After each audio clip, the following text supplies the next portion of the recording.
C'est à toutes. Voilà, Laurent, Bonjour. bonjour. Voilà, 9h02. Nous sommes déjà presque une centaine, peut-être quelques-uns vont nous rejoindre dans quelques secondes. Voilà, très heureux de vous accueillir pour cette présentation des actualités de l'économie sociale et du secteur associatif pour, on va dire, un récapitulatif de 2024 et puis un peu de programmation 2025. Alors, c'est vrai que les gouvernements ne nous ont pas beaucoup aidés cette année. Peu de grandes lois sont sorties, en tout cas dans le secteur, mais il y a eu quand même des choses intéressantes à raconter. Donc, le choix d'aujourd'hui, c'est de vous présenter voilà, en une première moitié de présentation autour des actualités principales en termes juridiques, comptables, fiscales, et une deuxième partie qui sera plutôt consacrée à la mise en place du plan comptable 2025. Alors, on en parle depuis assez longtemps dans nos webinaires et vidéos, mais voilà, on va y être concrètement, donc on va essayer de faire simple, même pour ceux qui ne sont pas comptables, et on va dire comprendre les principaux enjeux. Alors aujourd'hui, déjà un petit mot, une petite pensée pour Emmanuel Serrano qui devait animer aujourd'hui avec Aurélie, mais qui est un peu grippé. Je crois que ça tourne un peu en ce moment, donc je vais essayer la, je vais dire prendre à pied levé sa tâche. Donc Laurent Simon, je suis directeur national du secteur économie sociale chez Inextinso, commissaire aux comptes, expert comptable, et Aurélie, je vais se présenter. Donc Aurélie Piola, expert comptable chez Inexpanso et correspondante ESS pour la région Auvergne-Rhône-Alpes. Voilà, alors peut-être juste avant de vous présenter le sommaire, vous dire que beaucoup de choses que nous allons vous présenter sont issues des articles, des vidéos, de tout ce qu'on publie sur notre site d'information à l'intention des acteurs de l'économie sociale, donc le site de l'essentiel. Donc vous avez sur deux slides, là, on ne va pas revenir dessus, mais tout ce qu'on a pu publier dans l'année en termes de vie quotidienne des associations, revenir sur les rôles du trésorier, du président, ou de proposer différents points de mise en place d'actions. Et puis, bien entendu, des éléments qui sont plutôt liés à notre cœur de métier, à la comptabilité, bien entendu, mais également d'élargir des zooms sur des actions de clients ou des particularités de certaines structures associatives. Donc, n'hésitez pas à y aller. Quasiment toutes les slides qu'on a aujourd'hui ont pour origine les actualités qu'on a publiées tout au long de l'année 2024. Euh, voilà, donc le sommaire, comme je vous le disais, tout d'abord les actualités de l'année. Alors, bien entendu, hein, on ne peut pas être complètement exhaustif. On a zoomé sur des parties de fiscalité, de comptabilité, de mécénat et de philanthropie et de juridique. Et enfin, donc cette réforme du plan comptable, on va y consacrer quand même une demi-heure en essayant d'être pas trop technique, mais quand même, et surtout de voir en quoi ça va impliquer, j'allais dire, un nouveau modèle de présentation et peut-être plus encore d'ailleurs sur le secteur associatif. Aurélie, je te laisse démarrer avec les actualités du coup en termes fiscaux. Merci Laurent. Donc bonjour à tous. Donc concernant les actualités et en première partie, nous avons souhaité consacrer à la fiscalité. Donc en indiquant tout d'abord, vous connaissez sans doute tous les dons qu'on appelle Coluche, hein, c'est-à-dire les dons qui sont versés aux organismes qui apportent une aide gratuite aux personnes en difficulté. Donc cette réduction d'impôt, elle est portée à 75%. Et dans une limite de 1 000 euros. Donc, on a eu sur 2024 la prorogation de ce plafond dérogatoire de 1 000 euros, donc applicable à ces dons. Et rappeler également qu'au-delà, la réduction d'impôt, elle est bien de 66%, donc 75% jusqu'à 1 000 euros. Et au-delà, on a une réduction d'impôt de 66%. La nouveauté de fin d'année 2024, donc suite au cyclone sur l'île de Mayotte, le gouvernement a adopté une loi d'urgence qui s'appelle la loi d'urgence pour Mayotte et qui prévoit également une réduction d'impôt de 75% applicable aux dons en faveur de Mayotte et dans la limite de 1 000 euros, comme le dispositif Coluche. On tenait à vous préciser, parce que c'est important, que les dons qui sont concernés par cette réduction exceptionnelle de 75%, ça va être les dons qui sont réalisés entre le 14 décembre 2024 et le 17 mai 2025. Mais également, un point important, c'est que ce sont les dons au profit des associations et des fondations reconnues d'utilité publique qui œuvrent sur place à ces 3 points, c'est-à-dire fournir des repas gratuits à des personnes en difficulté, favoriser leur logement ou la reconstruction des locaux d'habitation et prodiguer des soins à des personnes en difficulté. Donc le point vraiment important, c'est que toutes les associations d'intérêt général n'ouvrent pas droit à cette réduction exceptionnelle de 75%. Ce sont vraiment les associations et les fondations reconnues d'utilité publique. Donc point de vigilance là-dessus. Le deuxième élément qu'on souhaitait vous transmettre, c'était des éléments en fait de jurisprudence concernant l'éligibilité des dons et les éléments en termes d'amende fiscale. Donc, une question s'était posée, c'était qui était responsable en cas d'inéligibilité au régime fiscal du mécénat lorsque les structures passaient par des plateformes dédiées à l'élaboration de ces reçus fiscaux. On pense à Helloasso, on pense à AssoConnect, etc. Donc la jurisprudence a bien réaffirmé que les plateformes de dons ne sont que des intermédiaires entre le donateur et l'organisme bénéficiaire. L'organisme bénéficiaire, c'est bien lui le seul responsable en cas d'inéligibilité au régime fiscal du mécénat. Donc, on rappelle bien entendu les règles. On a effectivement un e-book qui rappelle ces règles-là sur notre site, mais de rappeler que ce sont bien les articles 200 et 238 bis qui indiquent les conditions dans lesquelles des dons ouvrent droit à une réduction d'impôt au profit d'organismes d'intérêt général. Donc, ce sont certaines activités qui sont listées dans ces articles de loi. On rappelle également, on en avait déjà parlé les années précédentes, que la loi du 24 août 2021 a accentué les contrôles des organismes qui délivrent des reçus fiscaux et qu'il faut vraiment être vigilant sur ces points-là. Et donc, si on est dans le cas d'une délivrance irrégulière et intentionnelle, il y a une amende qui va s'appliquer et qui est égale au pourcentage de réduction qu'on a appliqué aux dons. Et l'assiette, bien entendu, c'est les sommes qui ont été indûment mentionnées sur les documents. Donc nos conseils, c'est bien de faire une analyse de l'éligibilité au mécénat de chaque structure quand on émet des reçus fiscaux, et également de s'assurer que les reçus fiscaux qu'on émet ou que les plateformes émettent, comme on était dans ce sujet-là, sont conformes et répondent aux obligations édictées par ces articles de loi du Code général des impôts. Ensuite, le troisième point sur la fiscalité, ça concerne les impôts commerciaux. Alors, c'est un sujet qu'on aborde, c'est l'activité, est-ce qu'une activité, l'activité d'une association est lucrative ou non? Donc, on rappelle ici que sur le principe, une association, elle est exonérée d'impôts commerciaux. On les rappelle, l'impôt société, la TVA, la cotisation foncière des entreprises ou la CVAE. Mais que quelquefois, si l'association elle entretient des relations privilégiées avec des entreprises ou si sa gestion n'est pas désintéressée, on peut être dans des activités dites lucratives. Donc pour que l'activité ne soit pas lucrative, elle ne doit pas concurrencer le secteur commercial, et puis on doit les effectuer dans des conditions différentes de celles des entreprises commerciales. Donc Oui, peut-être juste rappeler, là, on va pas vous faire dérouler tout le principe en 3 étapes de l'analyse fiscale on va dire, de l'imposition ou pas aux impôts commerciaux.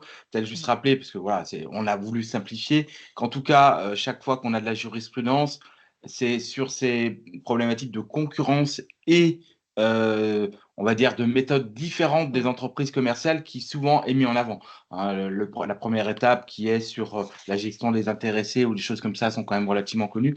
Et en tout cas, là, on en parle parce qu'on a un exemple qui est vraiment lié à comment on apprécie, on va dire, le caractère lucratif ou pas par rapport à la concurrence. Et c'est l'exemple que nous avons. Voilà.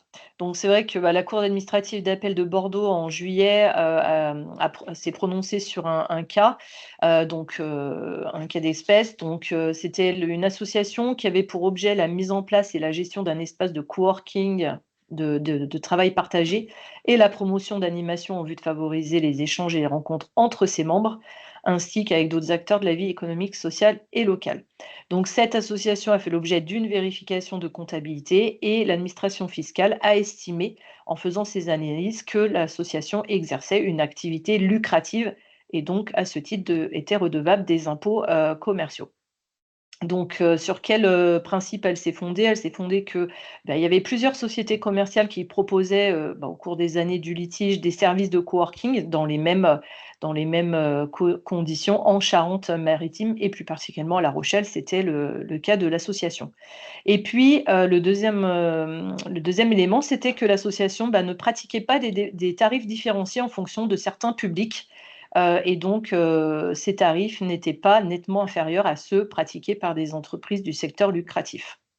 Donc, comme l'indiquait, Laurent, c'est vraiment sur ces points-là que l'administration, est vigilante et cherche à justifier la lucrativité, d'une association et donc rappeler que les conditions d'exercice, de son activité ne sont pas, n'étaient pas suffisamment différentes de celles, des entreprises pour être considérées comme, non lucratives. Donc, l'association a été, redressée sur ce point-là. Et ce qu'on peut voir dans la jurisprudence, c'est que, sur cet exemple-là, il y avait des arguments pour dire qu'ils s'adressaient beaucoup au secteur associatif dans leur espace de coworking, mais en fait, c'est pas suffisant, et là encore, hein, Mmh. c'est le public visé, il faut qu'on ait une différenciation de prix, et Mmh. voilà, pas de concurrence. Donc voilà, ne pas toujours penser que parce que l'activité est orientée vers tel ou tel type de personnes, il faut encore pouvoir le justifier par la nature Mmh. du prix, par la nature de la non-concurrence. Enfin, des sujets qui reviennent souvent, Mmh. chaque année on en a. Ils sont pas toujours simples, mais voilà, c'est rester toujours vigilant en tout cas sur l'analyse d'une ou plusieurs activités de l'association par rapport à sa concurrence. Et puisque je vois, oui, la règle des 4 P, et j'en profite, vous pouvez aller sur notre site, là on a vraiment tout ce qu'il faut en termes de vidéos, d'articles, ou même d'e-books sur la fiscalité et la règle des 4 P effectivement à bien respecter. C'est tout à fait ça. Donc Madame ça veut dire qu'il faut Roussel. vraiment dérouler le questionnement, pour chaque activité si on a un doute. Je te laisse continuer sur la comptabilité. Voilà, donc le 2e élément, c'est sur la partie comptabilité. On a voulu faire un rappel puisque le calendrier, va s'accélérer, sur la facture électronique, hein, qui va concerner également, nos structures de l'économie sociale et des associations. Donc, on se rappelle qu'il y avait eu un report de date par le gouvernement à l'été 2023, mais, donc à ce jour, le calendrier est bien maintenu, pour le passage et l'obligation de la facture électronique. Donc un rappel, d'abord, à qui s'applique, cette nouvelle, obligation de facture électronique. Donc elle s'applique bien à tous les assujettis à la TVA, qu'ils soient redevables ou non de la TVA. Ça veut dire que, attention, tous ceux qui sont dans la franchise de TVA sont bien concernés par cette obligation de facture électronique. Donc on rappelle qu'un assujetti à la TVA, c'est toute personne physique ou morale, qui exerce de manière, indépendante une activité économique à titre habituel. Donc, attention, les personnes qui sont, en dehors du champ d'application, ne sont pas donc par exemple, pour les opérations exonérées, ne sont pas dans le champ d'application de la facture électronique. Les opérations qui sont concernées par cette facturation électronique, c'est l'ensemble des opérations, d'achat et de vente, de biens ou de prestations de services, donc qui sont réalisées entre des entreprises qui sont, établies en France et qui sont assujetties à la TVA. Donc, dès lors que les opérations, sont effectuées, en France, donc sur le territoire national. Donc ça, c'est important et concernant le calendrier, donc on a 2 dates à retenir. La première, c'est le 1er septembre 2026. Alors d'une part, elle va concerner une catégorie de structures, donc les, grandes entreprises et les ETI, les entreprises de taille intermédiaire, pour ce qui est de l'émission de factures, dématérialisées. Par contre, elle va concerner l'ensemble des structures, quelle que soit leur taille, pour les entreprises pour la réception, des factures dématérialisées. Donc ça, c'est ultra important, c'est-à-dire que cette première obligation, elle concerne vraiment tout le monde. Et puis la 2e obligation, ce sera à compter du 1er septembre 2027. Donc là, toutes les entreprises, quelle que soit leur taille, devront émettre des factures, dématérialisées. Et donc, comme je l'ai déjà indiqué tout à l'heure, ces mesures, concernent les entreprises, mais également, les associations qui sont, assujetties, à la TVA. Donc vraiment un point de vigilance. Les dates, enfin en tout cas la date butoir approche à grands pas. Ce n'est plus que dans, 1 an et demi. Et peut-être un point complémentaire important, au-delà de l'obligation, nous on le voit beaucoup avec nos clients, il y a également, l'intérêt que peut avoir la réception et l'émission dématérialisée pour de la simplification en termes de gestion, de logiciels. Donc, on insiste beaucoup sur le fait qu'au-delà de ceux qui sont soumis dans une obligation, il y a également sans doute un Big Bang dans les prochains mois, que d'avoir des outils qui permettent de réceptionner et d'émettre des factures, y compris pour des non soumis à TVA, ne serait-ce que par on va dire, un automatisme, une logique. Voilà, on pourrait vous en parler beaucoup parce que nous, on est en plein dedans, mais également des simplifications en termes de gestion, en tout cas de dématérialiser des factures entrantes ou sortantes. Voilà, donc c'est vraiment un point important. Le deuxième point comptabilité, c'est toujours bien de faire ce petit rappel, c'est sur la publication des comptes annuels. Donc, rappeler que la publication des comptes annuels et du rapport du commissaire aux comptes est obligatoire pour les associations et les fondations lorsqu'elles dépassent des seuils. Donc, le premier, c'est d'avoir un total de dons supérieur à 153 000 euros. Donc, de dons qui ouvrent droit à un avantage fiscal et également celles qui ont plus de 153 000 euros de subventions. Attention pour les fonds de dotation, il n'y a pas de minimum, donc la publication est obligatoire dans tous les cas.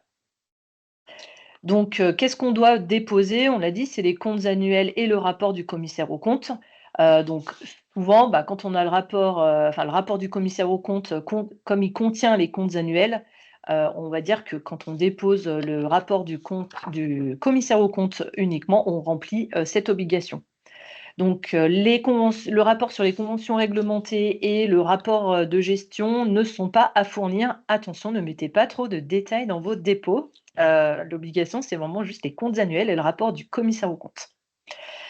En pratique, vous connaissez tous le journal officiel des associations, fondations et fonds de dotation. Donc, c'est bien par cette plateforme sur le site de la DILA que s'effectue ce dépôt.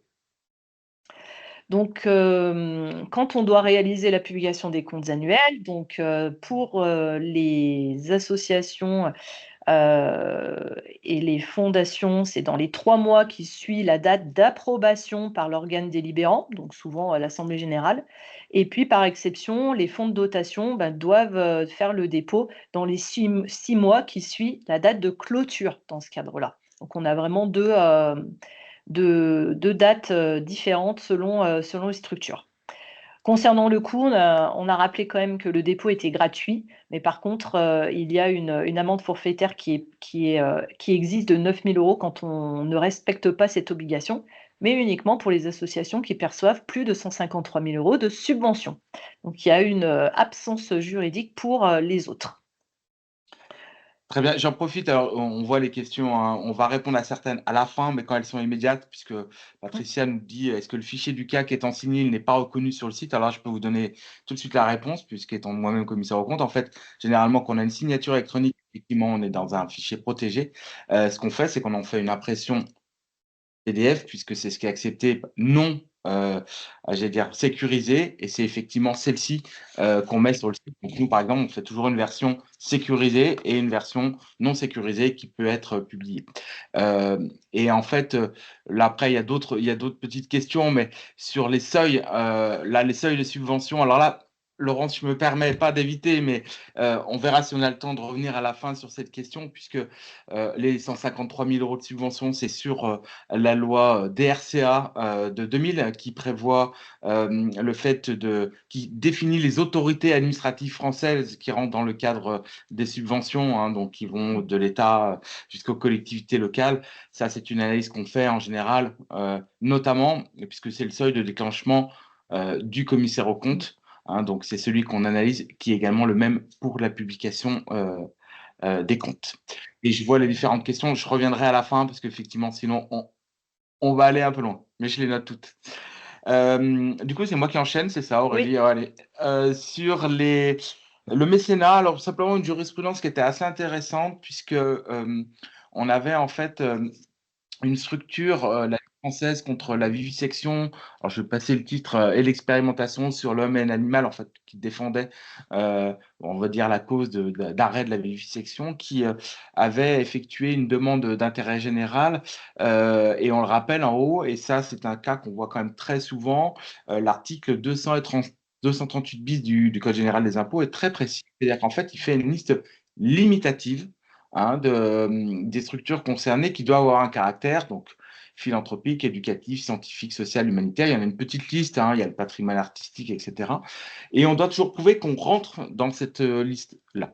Et en fait, là, en l'occurrence, je pense que je sais pas, on n'a pas lu intégralement lu entre guillemets, la demande, on a lu la réponse, mais en l'occurrence, elle s'est fait refuser cette demande par rapport à un caractère philanthropique. Donc, en gros, nous, notre analyse, c'est de dire, bah, la structure, et c'est toujours un point important lorsqu'elle veut faire un rescrit fiscal pour savoir si, selon la position de l'administration fiscale, elle est éligible au régime du mécénat, bah, dans ce cas-là, elle a intérêt à bien préparer effectivement son argumentaire et également la bonne cible des caractères. Pour nous, la problématique ici, c'est vraiment que c'est le caractère philanthropique qui ne collait pas ou qui n'était pas en phase avec l'objet qui était indiqué dans les statuts. Donc attention sur cette pertinence, là encore, d'établir un reçu fiscal, un rescrit fiscal, pardon.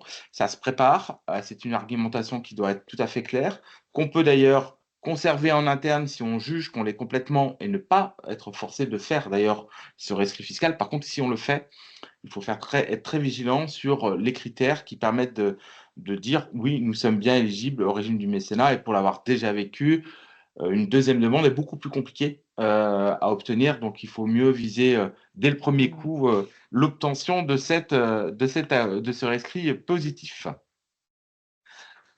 On passe au point juridique. Alors, un sujet qui nous a aussi un peu, alors pas perturbé, mais qui était un peu étonnant, mais il faut bien comprendre le contexte. Les fonds de dotation, petit rappel, doivent, on va dire, mettre en place, alors ça existe depuis plusieurs années, dès la création, doter d'au moins 15 000 € en numéraire le fonds de dotation.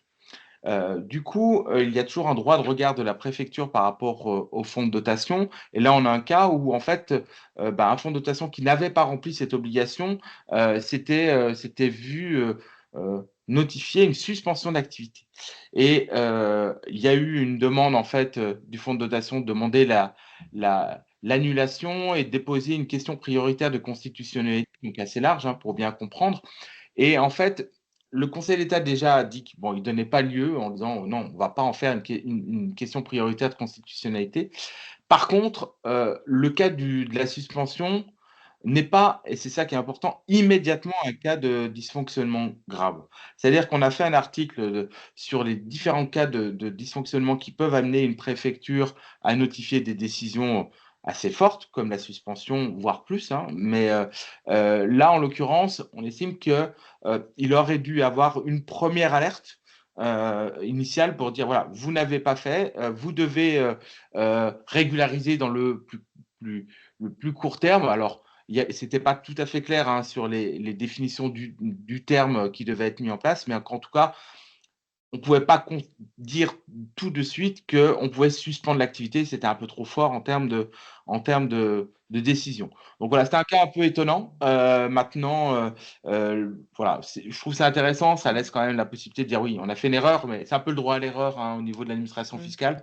On peut corriger. Il faut voilà, mais en tout cas, tout ce qu'on peut vous dire sur ce sujet-là, c'est qu'on a quand même un renfort de contrôle des préfectures, hein, Mmh. assez fort, sur les fonds de dotation qui s'y intéressent de très près. C'est une demande, de leur part que d'avoir les informations, justement, publication des comptes, le rapport d'activité. Voilà, donc faites-y attention si vous gérez ou si vous avez dans votre, proche proximité, des fonds de dotation, voilà, bien les alerter sur le fait de remplir leurs obligations. Alors, un sujet alors très important, voilà, qui est encore un tout petit peu flou, je vais essayer de venir très loin. Depuis longtemps, les sociétés, ont l'obligation de déclarer les bénéficiaires effectifs, c'est-à-dire en gros que l'administration puisse connaître les bénéficiaires directs et on verra, il y a une définition, pour, pouvoir bien identifier au final qui j'allais dire récolte les fruits de la société en termes notamment financiers. Elle a été étendue, pour les structures tels que les associations, les fondations, les fonds de dotation, les fonds de pérennité. Et donc maintenant, on va devoir déclarer de manière obligatoire les bénéficiaires effectifs. Alors c'est là où ça commence à devenir un tout petit peu plus compliqué. On est obligé de se référer au code monétaire et financier qui, lui, indique que les bénéficiaires effectifs pour les sociétés, c'est ceux qui détiennent directement ou indirectement plus de 25% du capital ou qui exercent un pouvoir de contrôle. Donc c'est plutôt celui-là que nous, on va utiliser. Et donc, on revient un peu en arrière aussi hein, sur un décret qui précisait que le bénéficiaire effectif pour les organismes sans but lucratif, globalement, pour les associations, le ou les représentants légaux, donc on va quand même plutôt focaliser le rôle de président. Pour les fondations, le président, le directeur général et le cas échéant des membres du directoire. Et pour les fonds de dotation, la fonction de président. Alors attention, parce qu'on a commencé à regarder d'un peu plus près, pour les associations, on peut également y mettre peut-être des personnes qui ont justement un pouvoir d'influence notable, une direction générale avec des fortes délégations, etc.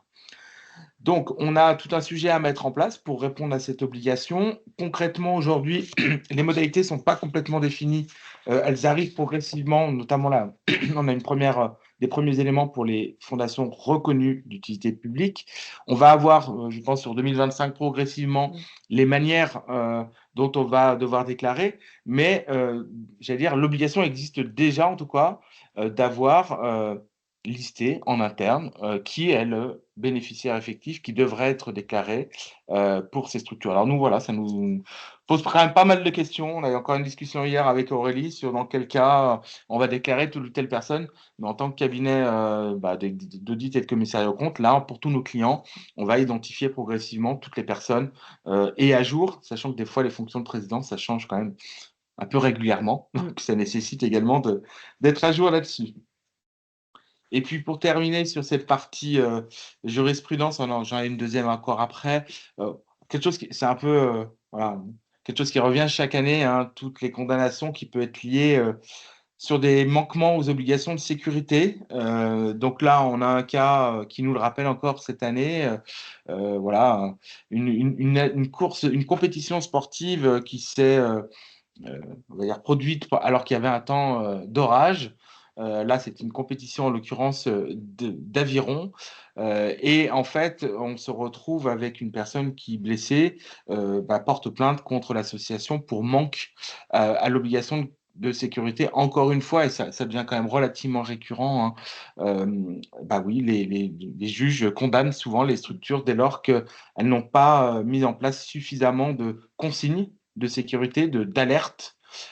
Donc c'est vrai que toutes les structures, en tout cas qui notamment font des événements en extérieur, mais c'est vrai, on a eu aussi la jurisprudence pour les concerts, on a eu de la jurisprudence même pour des choses assez banales qui vont être une fête de l'été d'une association sportive, mais en tout cas, là, il y a effectivement des obligations très strictes à respecter en termes d'information, en termes de devoir arrêter le cas échéant un concert, une activité, pour éviter d'être tenu pour responsable.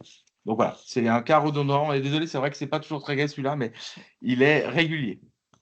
Et puis, dernière info en bref, concerne plutôt le secteur du médico-social. C'est la loi Bien vieillir. Alors, pour ceux qui sont dans le domaine, je pense qu'ils la connaissent bien. Il y a eu beaucoup, beaucoup de choses hein, dans cette loi. Simplement, on cite les quelques éléments qui nous semblaient assez importants à citer. En fait, c'est tout ce qui va être lié aux obligations de contrôle de la part de la Direction générale de la concurrence, de la consommation, de la répression des fraudes, par exemple, qui vont pouvoir effectuer des contrôles, qui vont pouvoir mettre des amendes administratives, voilà, qui sont maintenant listées, telles que le fait que, alors je vous prends l'exemple d'un EHPAD par exemple, qui n'aurait pas un contrat de séjour ou qui ne surfacture des frais ou qui ne fait pas les transmissions des informations à la CNSA. Voilà, on a tout un tas on va dire, de mesures qui sont au départ pour préserver les bénéficiaires, bien entendu, mais qui deviennent plus contraignantes en tout cas. Là, je regardais sur les prochains décrets sur les dépôts de garantie, hein, par exemple, c'est-à-dire la restitution des dépôts de garantie aux familles là, je pensais aux EHPAD notamment, un résident est décédé. Enfin voilà, il y a une loi qui est là pour protéger les bénéficiaires, mais qui impose quand même beaucoup de nouvelles choses pour les structures médico-sociales. Alors voilà, sur les principales, enfin en tout cas ce qu'on a relevé, hein, il y en a bien entendu beaucoup d'autres que vous pourrez aller regarder sur le site, mais celles qui nous semblaient intéressantes. Et du coup, maintenant, on va passer à la deuxième partie sur la réforme du plan comptable. Aurélie, je te laisse Voilà. commencer. OK, la principale évolution, de l'année 2025 et qui va nous occuper durant, cet exercice. Donc, c'est pour ça qu'on avait souhaité de refaire un petit point sur ces éléments.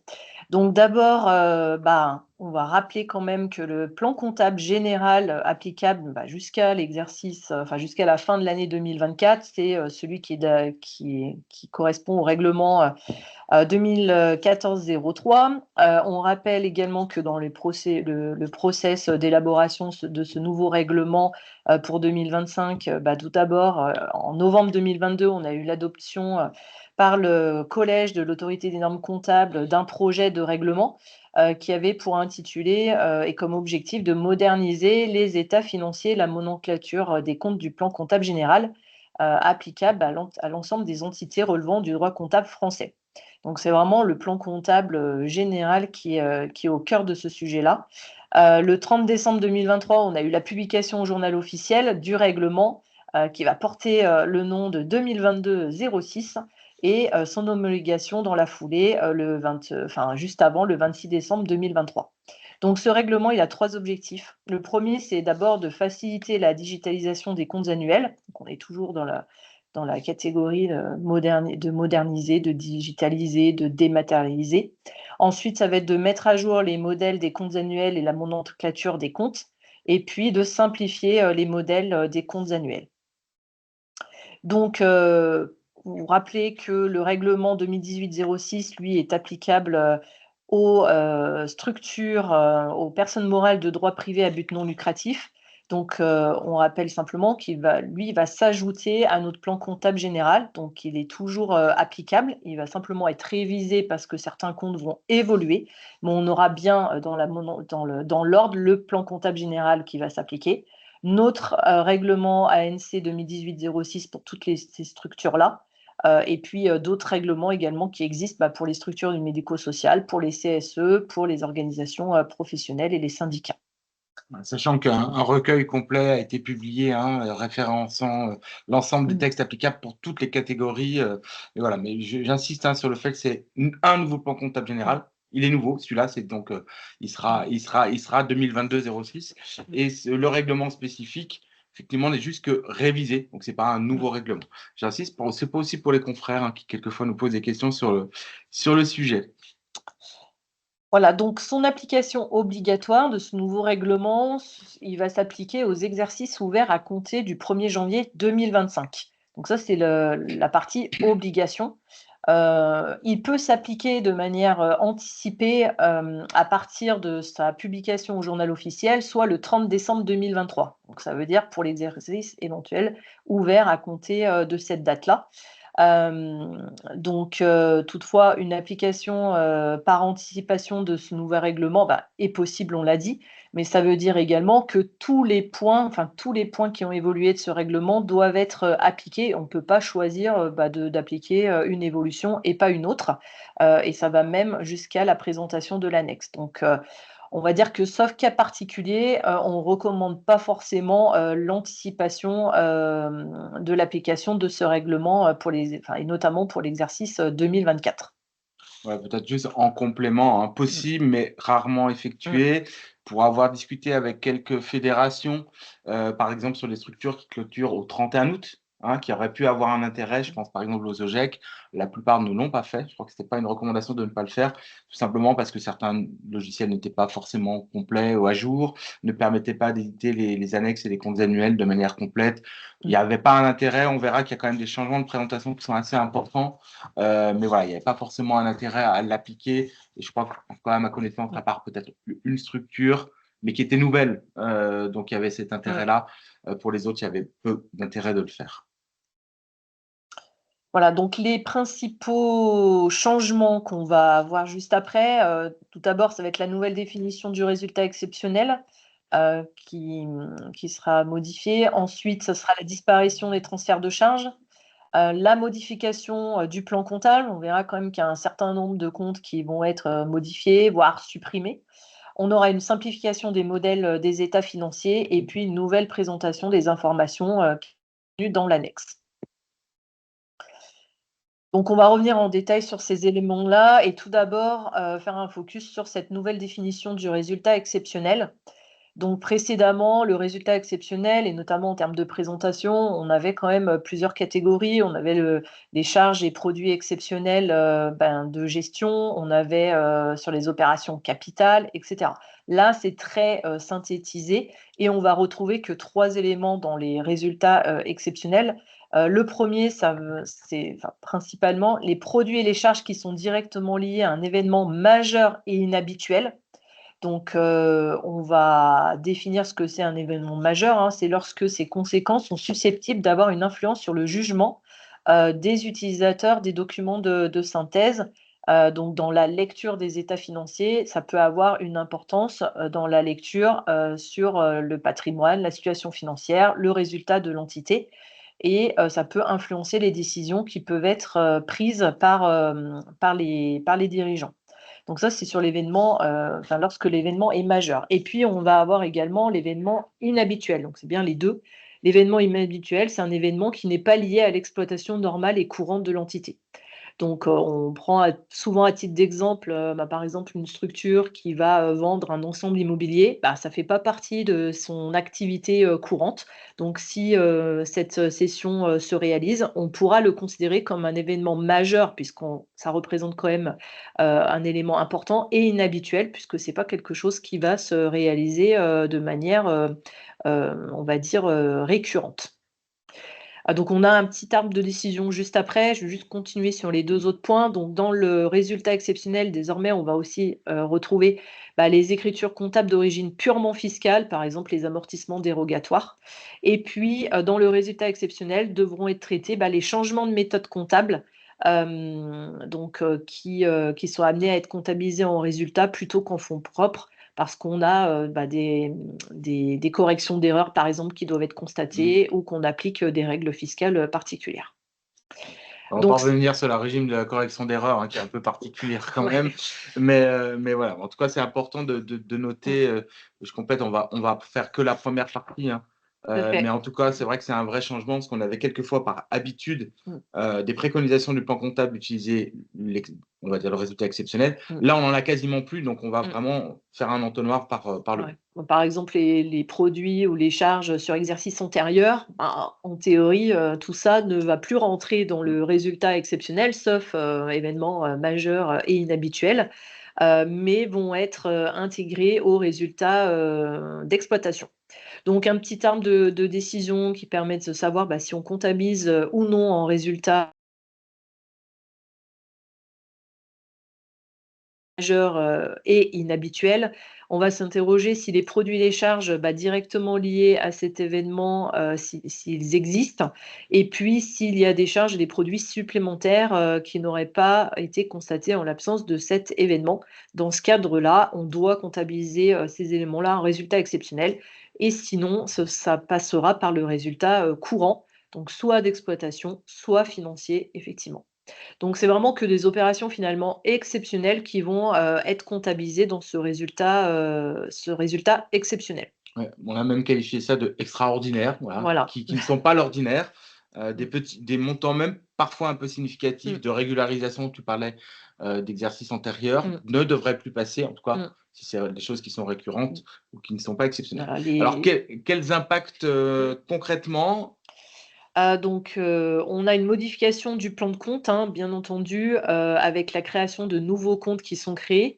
Donc on a pris 2 exemples. Le premier, c'est, les cessions d'éléments d'actifs. Avant, on avait les comptes 675 et 775 et maintenant, ils vont être remplacés. Donc si ça concerne une cession d'éléments d'actifs, d'immobilisation corporelle ou incorporelle, on va utiliser les comptes 652. Donc attention, le 652, c'est vraiment spécifique à notre règlement ANC 2018-06. Dans les entreprises classiques, c'est le 657 qui est utilisé. Donc on va bien retenir le 652 en lien avec, le règlement des associations. Et puis le 757, pour la partie, plus-value. Et puis, si cette cession d'éléments d'actifs concerne des immobilisations financières, et là, on va avoir le 667 et le 767. Le deuxième exemple qu'on avait pris, c'était les subventions d'équilibre et d'investissement, hein. On se rappelle bien que sur les subventions d'investissement, la quote-part qui est reprise au résultat, historiquement, c'était le plan comptable général, hein, pour le coup, qui le prévoyait, était comptabilisé en 777. Là, maintenant, on a un nouveau compte qui est créé, qui est le 747, donc qui est intégré au poste de subvention et qui est intégré au résultat d'exploitation. Donc, on va avoir vraiment une cohérence maintenant entre les dotations aux amortissements et la reprise de quote-part au résultat concernant les subventions d'investissement qu'on comptabilise au bilan. Et puis la subvention d'équilibre qui était en 771 500 et qui là, pour le coup, remonte en résultat d'exploitation dans les comptes 74.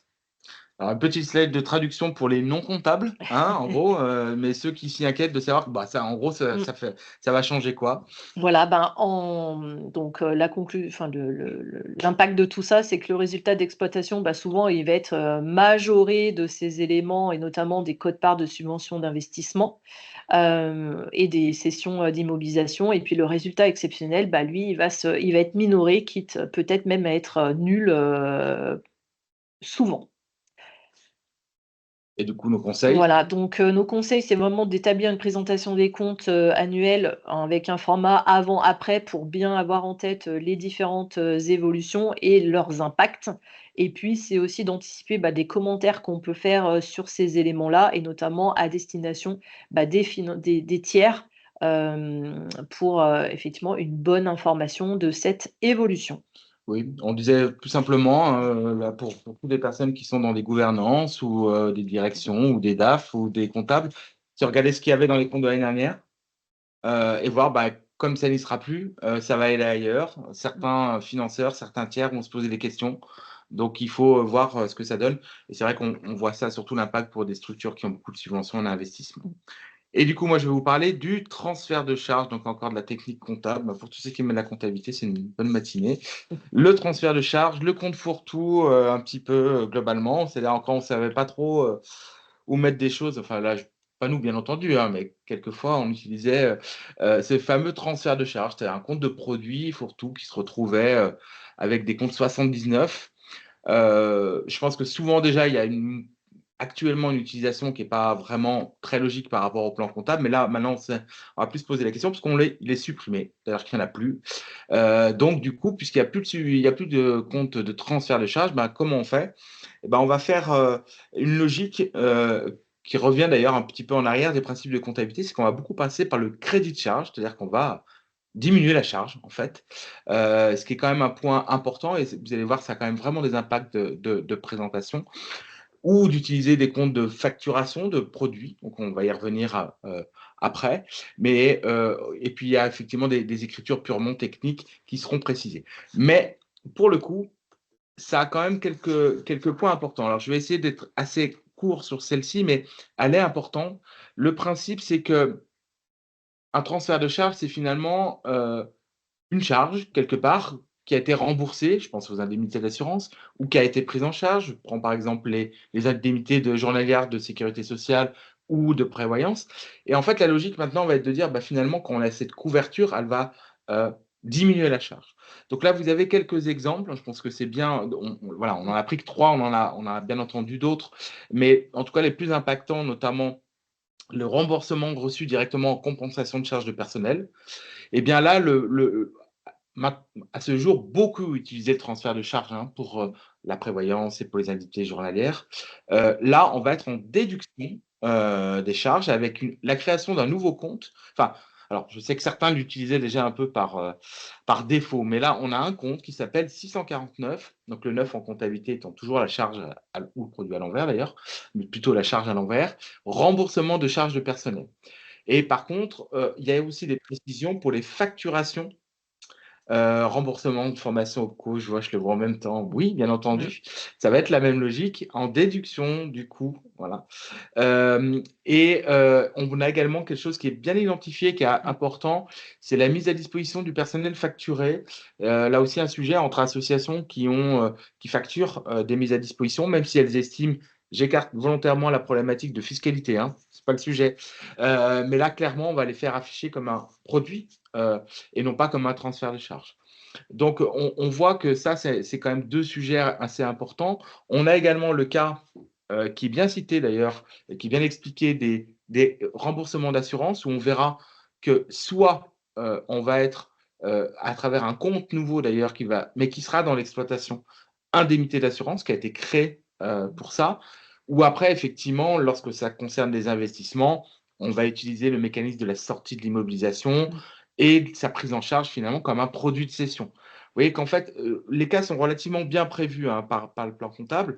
Donc c'est vrai que ça a quand même des implications pour certaines. Moi, je pense beaucoup dans la partie associative, c'est sûr, qui ont de la tarification, qui utilisent du coup le transfert de charges. Je ne veux pas parler des groupes fonctionnels, mais voilà. Là, on va quand même avoir une diminution de charges, donc ça va changer quand même de manière assez importante la présentation des comptes. Donc pour nous, le sujet, je vois les questions, mais je répondrai après, parce que autrement, ça serait trop long. Mais sur la disparition des transferts de charges, qu'est-ce que ça va faire? Quasiment partout, ça va avoir plutôt tendance à diminuer les postes de charge de personnel. Donc ça, c'est vrai qu'on pourra avoir déjà fait quelques analyses du avant-après. Euh, Ça veut dire que vous allez présenter 2025 peut-être avec une ligne de charge de personnel qui va facialement diminuer, mais c'est uniquement parce qu'on a reclassé les prises en charge. Donc là, il y aura quand même vraiment des choses à voir. Pareil, les produits vont avoir des répartitions différentes. Les refacturations, si on les passe en produits d'activité, ça a également des incidences en termes de présentation. Donc, nous, les conseils vraiment importants, c'est surtout estimer l'impact de ce compte de prise en compte, remboursement de charges de personnel. Là, j'ai déjà eu des échanges dans le médico-social où des fois, voilà, ou des arrêts de longue durée, voilà, des contextes où des fois, on peut arriver jusqu'à 2-3% hein, de prise en charge. Donc, vous imaginez que sur des lignes qui sont importantes, 2-3% de moins d'une année sur l'autre, ça va un peu changer les habitudes ou le regard que pourraient avoir les financeurs ou même les membres par rapport au compte annuel. De la même manière, les méthodes d'affectation de produits, il va falloir se les définir et se dire, avant, je mettais là, maintenant, je le mets à quel endroit. Et puis 2025, c'est maintenant. Hein. Donc la comptabilité de janvier, voilà, elle arrive déjà maintenant. Donc c'est vrai que c'est important de bien se préparer. Et puis, bien entendu, préparer des commentaires auprès des tiers au cas par cas. Et du coup, voilà, les trois éléments, pardon, qu'on vous résume pour les non comptables et pour les financiers, hein, c'est vraiment focaliser cette analyse de charge sur en quoi elle va minorer ou pas. Et puisque vous parlez des formations, la prise en charge des formations, c'était une des questions. Oui, elles seront également en diminution des charges. Pour la composition du résultat d'exploitation, donc ce qu'on note beaucoup pour le secteur associatif, ça va être les quotes-parts de subvention d'investissement. Alors, c'est une meilleure présentation, mais ça va changer les règles. Beaucoup moins de subventions exceptionnelles, dès lors qu'elles ont un caractère régulier. Et puis les ventes d'immobilisation.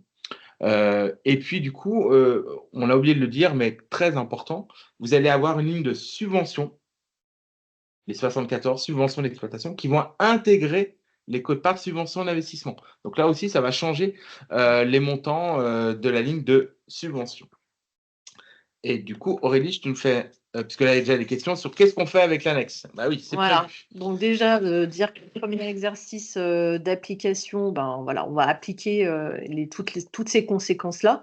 Par contre, de rappeler que, le N-1, il va pas bouger, hein. C'est-à-dire que les comptes, par exemple, si on prend, une première application du 1er janvier au 31 décembre 2025, on va appliquer notre nouveau règlement avec les nouvelles, règles, avec la disparition des transferts de charges et tout ce qu'on vient de dire.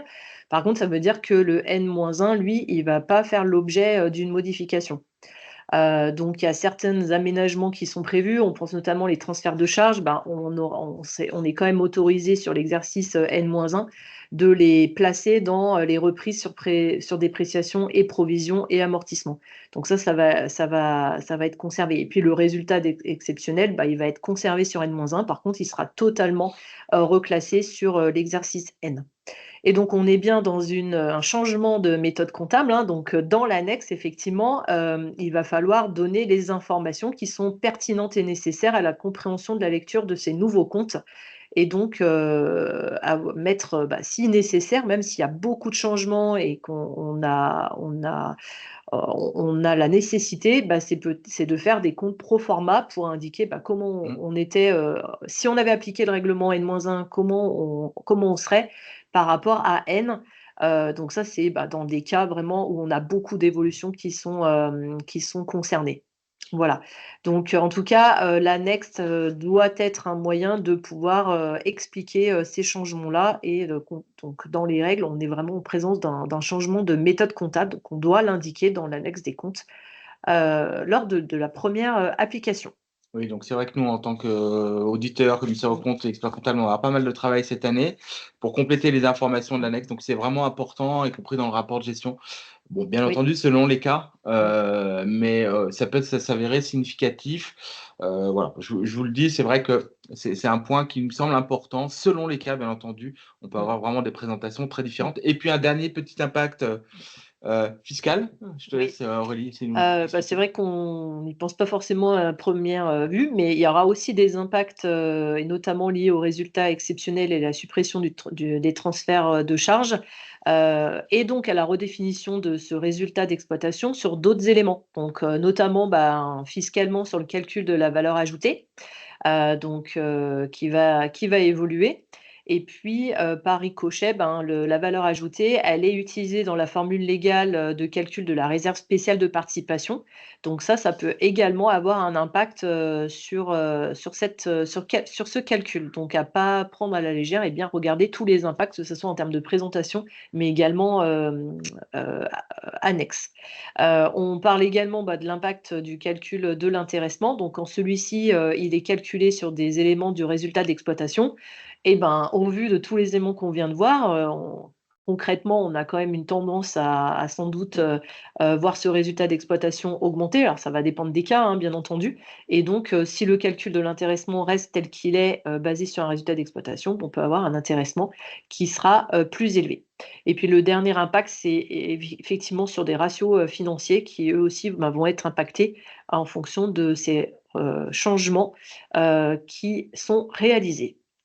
Peut-être juste ajouter une information sur l'intéressement. D'ailleurs, on a mis à jour un article récemment. Mmh. Je vous rappelle, l'intéressement, c'est une base volontaire, Mmh. mais on a eu une expérimentation qui est en place également pour les secteurs de l'économie sociale et les associations, avec des mises en place d'intéressement imposé. Donc vous irez lire l'article avec certaines Mmh. conditions, mais je crois qu'on l'a publié il y a quelques jours.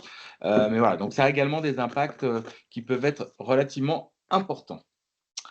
Eh bien, écoutez, voilà, on a fini notre présentation. Vous avez peut-être des questions. Alors, ce que je vais faire, on va m'aider. J'espère qu'il y a quelqu'un qui pourra résumer les questions. Je vais juste prendre la dernière et puis après, je veux bien que ou Gilles ou Christian, vous me fassiez un petit retour des questions. Je vais prendre la dernière. Les charges de formation peuvent-elles être déduites des frais de formation et non des charges de personnel? La réponse, elle est oui. Mais en fait, j'allais même être plus global. La vraie question, c'est qu'on va chercher la nature de la charge pour laquelle il y a une prise en charge. Donc si c'est enregistré en charge de formation, alors je ne sais pas quel compte vous avez utilisé, puis un 123 ou un 63, enfin bon, je ne sais même plus, ouais, 118, c'est oui, vrai, ça dépend. ça dépend des cas.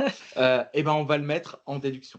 Par contre, où la question est intéressante, c'est que ça nécessitera quand même, là encore, visuellement, en matière de présentation à la fin, on aura du coup des charges de formation qui vont être amoindries si c'est Mmh. comme ça. Ça me semble important peut-être quelque part d'indiquer la valeur, enfin le montant de la formation engagée et sa prise en charge. Vous comprenez bien, en changeant la méthode, ça va peut-être renforcer des commentaires de gestion, Mmh. parce qu'autrement on ne pourrait pas comprendre: «Ah mais vous faites plus de formation». Bien sûr que si, par contre elles sont prises en charge, donc elles sont réduites. Mmh. Voilà. Bonjour à toutes et tous, donc Gilles Larbaron, je vais remonter un peu le fil des questions. Il y avait une question de Clément. Quelle solution conseillez-vous en termes de solutions PDP spécifiques pour les assos? Alors Alors déjà les PDP, donc les plateformes qui vont faire le lien, hein, sur les je ne veux pas refaire tout le schéma, hein, mais on aura une émission qui va être à travers une plateforme et puis une réception.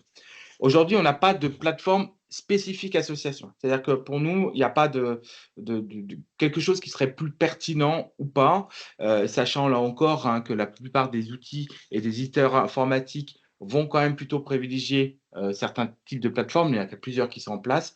Donc, il n'y a pas de plateforme spécifique associative. Peut-être la seule, et là je ne vais pas raisonner en termes de PDP, en termes de plateforme, mais plutôt en termes d'outils comptables. Le seul point de vigilance pour nous, c'est la comptabilité analytique. Parce que dans le secteur associatif, on a beaucoup de comptabilité analytique, que du coup, cette comptabilité analytique n'est pas un élément obligatoire de la facture dématérialisée.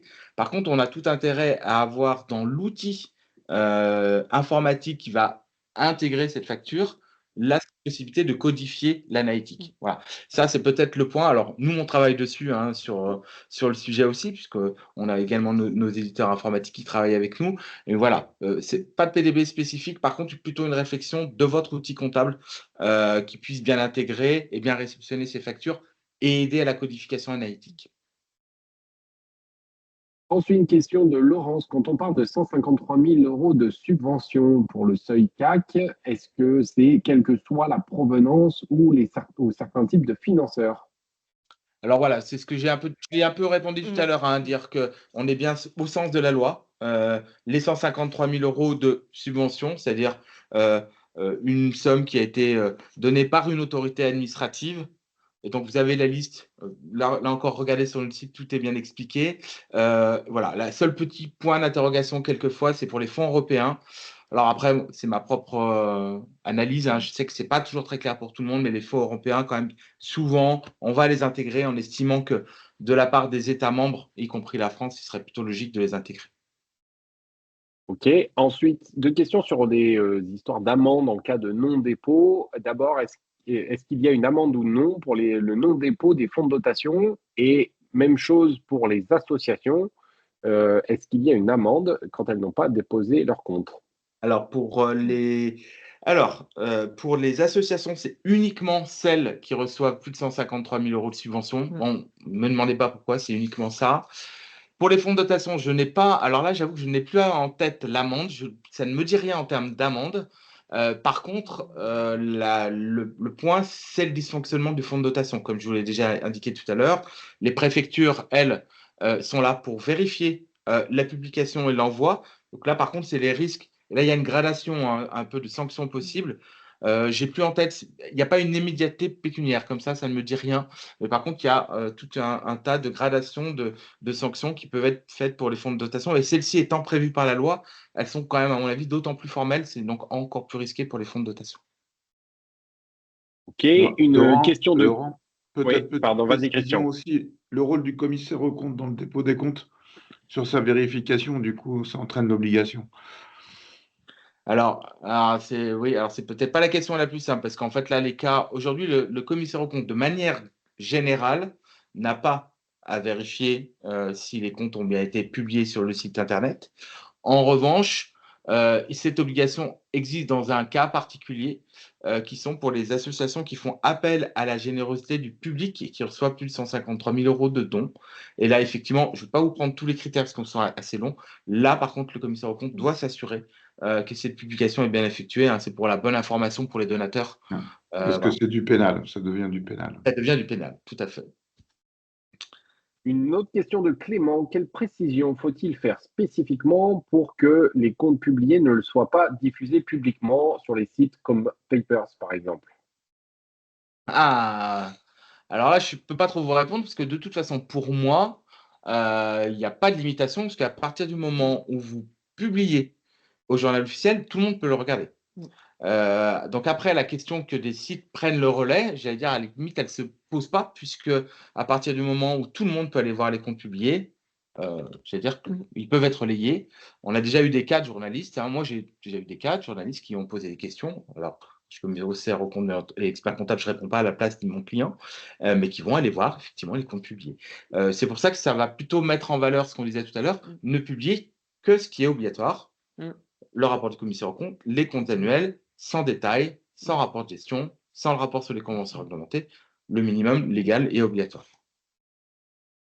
Une dernière question sur cette première partie de notre webinaire. Les associations soumises aux impôts commerciaux doivent-elles, elles aussi, déposer les comptes sur la DILA? Ah bah là, on est simplement dans les obligations qu'on a intégrées tout à l'heure. Hein, donc, Oui, si elle dépasse les seuils, et puis non, si elle ne les dépasse pas. Voilà. La fiscalité n'a rien à Voilà, voir la finalement, hein. fiscalité n'a rien à voir, Par effectivement. contre, si elle a plus de 153 000 € de dons, alors ce qui serait bizarre parce qu'elle a la fiscalité, Mm. mais elle pourrait être sectorisée, Mm. mais ou de subventions. Mais Mm. non, la fiscalité ou Ne non rentre n'a pas en aucun compte. impact. Elle n'a aucun impact. On va passer aux questions sur le plan comptable. Du coup, est-ce qu'il y a une possibilité qu'un compte de charge soit créditeur en fin d'exercice? C'est une bonne question. Bah, déjà, ça peut déjà être le cas actuellement. Oui, donc je dirais oui. C'est déjà le cas actuellement, excusez-moi, provision de congé payé. Provision de congé payé, elle peut avoir une variation négative, donc vous pouvez avoir un compte négatif. Après, en principe, on ne devrait pas, mais ça peut arriver, oui. Oui, Peut-être des oui, c'est pas ce qui est décalages. prévu, normalement, mais pourquoi pas? Oui, rien Ensuite, alors, n'empêche, attention au décalage de charges ou de produits à recevoir. Du coup, il faudra bien caler la césure des exercices, en fait, Mm. pour pas se retrouver dans ce cas de figure. Et de toute façon, l'annexe, vous pouvez expliquer certaines variations qu'on pourrait juger anormales dans l'annexe comptable.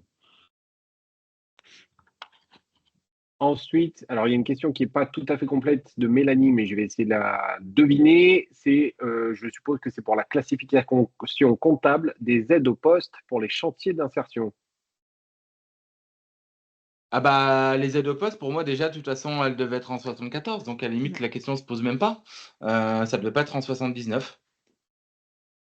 En fait, vous verrez que souvent, quand on nous pose des questions sur les 79, très souvent revient le fait que déjà, on ne devrait pas les comptabiliser comme ça. Pour moi, les aides au poste, il n'y a aucun doute, et depuis le départ, en fait, ça a toujours été comme ça. Ça devrait être toujours Ça comme ça. devrait. C'est pour ça que Une, c'est une ques- bonne occasion de se reposer les bonnes questions. une question de Julie. Est-ce que les charges de formation peuvent être déduites des frais de formation et non des charges de personnel? Ça, je lui l'ai répondu tout à l'heure, oui. Ah oui, pardon, pardon. Oui, il n'y a pas de souci. Existe-t-il des modèles pour les annexes pour expliquer les modifications des comptes suite à la réforme comptable? Alors, il n'y a pas un modèle particulier, ça va être du commentaire et ça va être éventuellement la possibilité du pro forma, hein. Donc, comme je vous disais, le pro forma, voilà, c'est de retravailler le N-1 comme s'il avait été avec la nouvelle modalité. Donc, non, là, ça va être un peu au cas par cas. Alors, on commence déjà à nous questionner, mais c'est beaucoup d'explications pour dire que tel poste était là avant, que maintenant il est là, que l'analyse peut être changée et puis effectivement d'avoir sans doute des renvois selon les cas sur les annexes. Donc là, non, on apprend en marchant. Chaque cas est spécifique, hein. Donc, C'est ça. à part le fait de reproduire le modèle N-1, mais bah, je pensais aux aides au poste, enfin toutes les questions, tout dépendait de comment c'était enregistré. Donc nous, ce qu'on va beaucoup regarder, c'est sur les clôtures 2024, être très vigilant sur ce qu'on avait dans ces comptes et ce qui va bouger pour voir comment on va le présenter. Voilà, à fin 2025. Alors, je rappelle, hein, c'est obligatoire pour tous les exercices ouverts à compter du 1er janvier 2025, hein, ce qui nous laisse du temps pour la partie présentation annuelle, mais pas sur la mise en place des comptes pour le mois de janvier. On va prendre une ou deux dernières questions, parce que je vois 10h04, après les personnes vont partir progressivement. Alors, étant une association de moins de 50 salariés, nous contribuons à l'OPCO Santé pour notre PDC. Nous pouvons, dans ce cas, déduire les formations faites en diminution de charge. Est-ce que nous pouvons, pardon, déduire les formations faites en diminution de charge, c'est-à-dire notre contribution auprès de l'OPCO? Bah, la contribution auprès de l'autre côté, de toute façon, c'est une charge.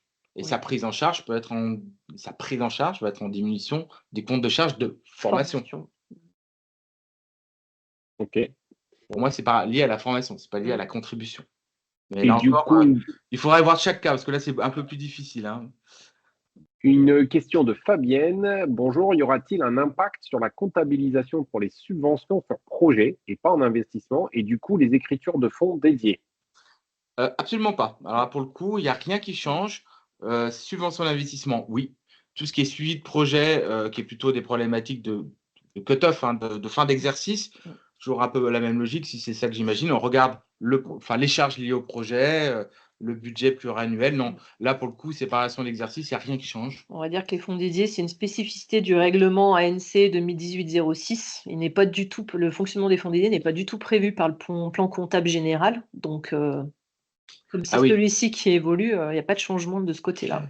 Alors, juste, là, c'est moi qui vais rebondir. Aide au poste 73. Alors oui, alors 73, 74, effectivement, non. Alors, je reviens juste pour expliquer, hein. Il y a les contributions, effectivement. Il y a deux types. Il y a le concours public et il y a les subventions. Alors, effectivement, aide au poste étant, je reviens, vous avez tout à fait raison de faire la remarque. En plus, j'ai écrit un article sur le sujet. Je ne me rappelais même plus que les aides au poste étant effectivement sur la logique de la prise en charge automatique dès lors qu'on a l'agrément pour. Et effectivement, c'est en 73. Merci pour la remarque. Et, bon, il y a un article sur notre site qui l'explique, mais ouais, je raisonne. 74, c'est des subventions qui ne sont pas automatiques. Donc, voilà, tout à il y a fait. une Tout ce qui va demande être qui est lié aux faite. aides au poste. Voilà. Alors, ce que je vais faire simplement, je vais me permettre de terminer enfin, nous allons nous permettre de terminer ce webinaire. Ce que je vous propose, pour ceux qui auraient d'autres questions, c'est pour éviter que voilà, tout le monde parte au fur et à mesure, c'est n'hésitez pas à nous les envoyer. De toute façon, comme le disait Ilana, on vous fait suivre le support après, puisqu'on préfère quand même bénéficier du live. Vous dire que donc vous avez des correspondants dans toutes les régions, donc là on vous les cite, voilà, pour que vous trouviez bien la bonne personne à qui s'adresser. Point important, nos prochains webinaires, hein, notre rythme c'est de faire un webinaire tous les 2 mois à peu près, selon les cas. On en a un prochain un peu différent par rapport à l'habitude qu'il y a sur les enjeux de la cybersécurité, avec Guillaume notamment, et un prochain, je pense que ça sera moi qui vais l'animer aussi avec une autre personne sur les enjeux de durabilité dans le secteur de l'économie sociale. Donc, un sujet important aussi. Tous nos replays, hein, on essaie de conserver les 1 heure, sont disponibles sur notre site ess.inexinso.fr. Voilà, donc n'hésitez pas, vous aurez donc la possibilité de nous contacter, hein, voilà, directement sur le site également. Voilà, merci à tous et à toutes. Merci à tous. On espère que vous avez pu prendre un peu de plaisir à prendre de l'actualité et à anticiper les comptes 2025. Voilà. Merci à vous. Merci à tous et excellente journée. Au revoir.